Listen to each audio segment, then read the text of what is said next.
quarter number 3. Now Spiller, the return. And a nice return sets him up pretty good here at the 30-yard line. Out come the Saints now. They'll go on offense first here to begin the third quarter. First half showed us some pretty good offense. Tie game. We'll see what the second half brings. And it'll be interesting because I think both sides feel pretty good about what their offenses are doing. Got to wonder what adjustments are being made defensively to try and get a spark and maybe slow down the other side. But here, do you change up anything on this opening drive? Not offensively, you don't. You've got everything going your way. You've probably prepared for maybe some change-ups you might expect, but overall, you like what your game plan's showing you.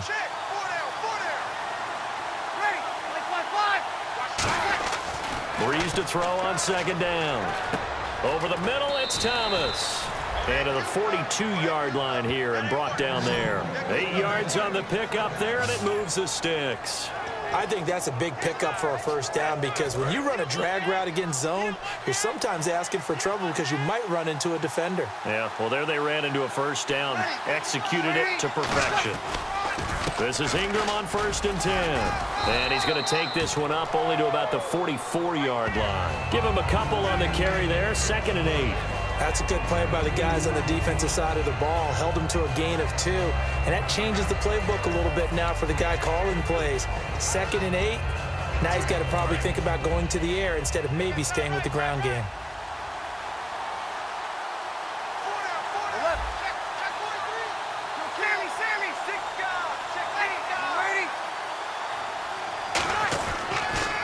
Again, they'll run with Ingram. And some room to maneuver. And he's able to get this one down to the 40-yard line. It's a pickup of 16 there, and it'll lead to a new set of downs. How many times do we say in this game that speed kills, and it does it in so many different ways? In this case, you got a back who's quick and shifty, can make moves, make people miss, but also gets to and through a hole before it can close down. That's some of the benefits of that speed, not just outrunning people in the secondary. That led to a really nice game. Breeze to Ingram on the draw. And a short gain there down to the 37-yard line. 3 yards on the pickup there, and it'll be 2nd down. Some of the most unselfish players on any football team, defensive tackles, because we ask them to just eat up blocks and allow other people to make tackles. But when he can make a play himself, as we just saw there, that's a big day. Now they'll throw with Breeze. It's caught left side by Cooks. A really nice gain of 25 yards. Well, we know he's got the speed there. He needed the speed and the hands. A great catch. And because of that speed, you have to respect it as a defender. So you have to either play off or make sure you're somehow in contact with him, and he's able to do exactly what you said. Use the speed to his advantage and go up and get the football. That's a big-time play right there.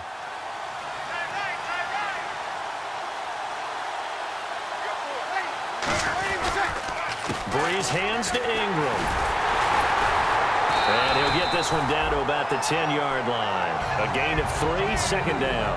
Partner, we know today's NFL is really built around the guy throwing the football. But these short runs, they still pay dividends because they can take their toll on a defense and they can add up as the game goes along. You control the clock, you control the ball, and that way you often control the game. They'll run it now out of the gun. And able to push his way forward here for a good little gain.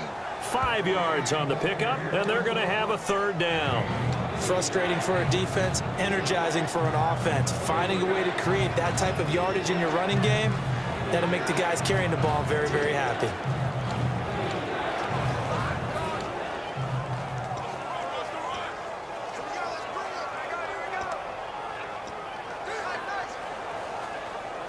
They're trying to keep the drive going. This will be play number 8. It's 3rd and 2. The play clock's running down. Breeze looking to throw on 3rd and 2. And he'll take it into the end zone for the Saints touchdown. Willie Snead, his 5th touchdown now on the year. And the Saints have moved out in front. Now the extra point. And they will take a 7-point lead now.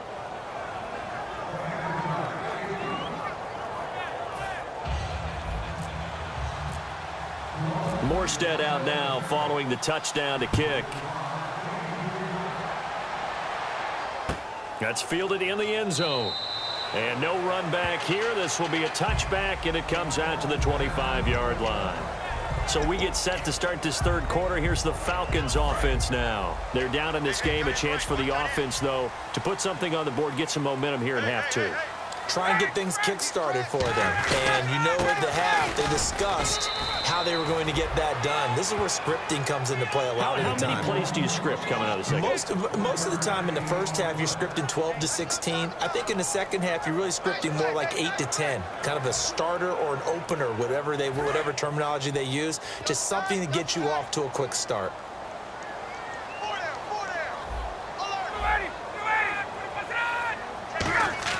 Now Ryan on second down. And finding the tight end, Hooper.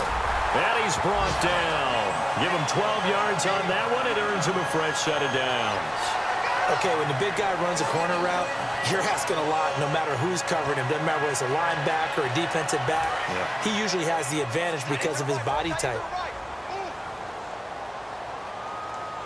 They come out here in the eye. Coleman, and he is going to lose yardage here. It's a loss of 2 there, bringing up second down. The defense won that play so fast that I think if the running back even had time to notice if anyone was there, it was just a blink of an eye, and there was a loss on the play.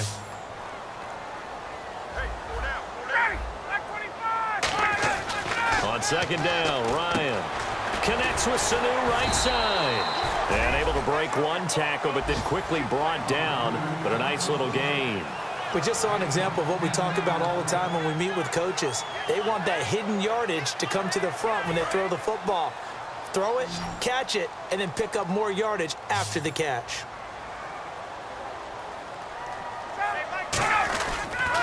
Here's Coleman. And able to pick up the first across midfield to the 47.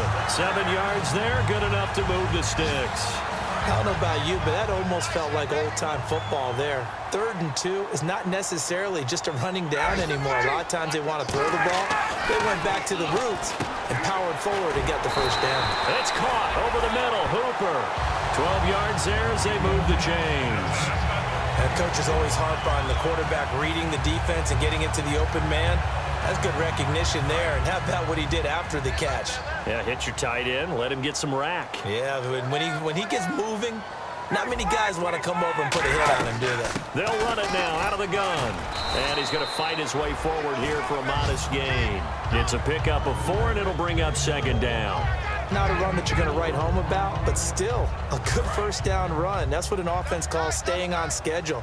3 to 4 yards on first down, you're set up very well for the rest of the drive.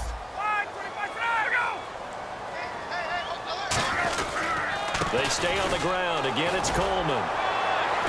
And he'll take this inside the 30 to about the 29, maybe the 28-yard line. It'll be a pickup of a couple, and it leaves them with a 3rd and 3. Well, I think we know by now that every run is not going to be broken and get all the way to the end zone. But these short ones still have their value. You can still set up your play action and throw the football. You control the clock because you have the ball and they don't. And often the physicality sets the tempo for the game. Here's Ryan. This is caught. It's Sanu this time for a Falcon touchdown. Mohamed Sanu, his 4th touchdown on the year. And the Falcons are an extra point away from tying the football game. And they use that height on the outside to get the score. We've seen the evolution of the wide receivers. They've gotten taller and taller, but they've retained their quickness and their speed. It's a lethal combination. Always good to have wide receivers with height. Nothing separating these two teams on the scoreboard as the kick's away here. And this will not be returnable. It's out of the back of the end zone for a touchback. And now the Saints get set to trot out there. And they'll just simply be looking to build off the confidence of the last time out where they scored a touchdown. Man, confidence is powerful, isn't it? When you've scored once, you feel like you can go back out there and get it done again. Doesn't matter what the defense throws at them. They feel like they're in a groove right now, and they want to get out there and show it. Yeah, hoping to stay in that groove here this go-around. And almost intercepted. It would have been his second pick of the game. Instead, it'll be second down.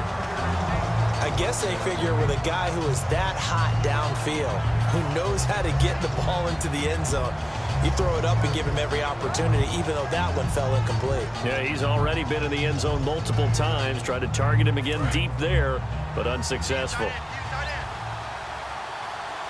They come out 5 wide, 3 of them to the right side.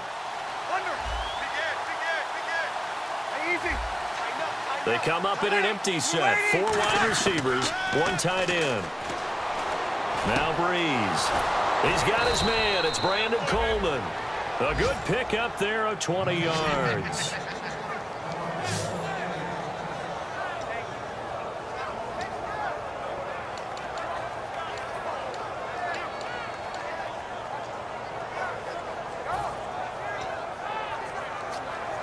And the offense lining up 1st and 10.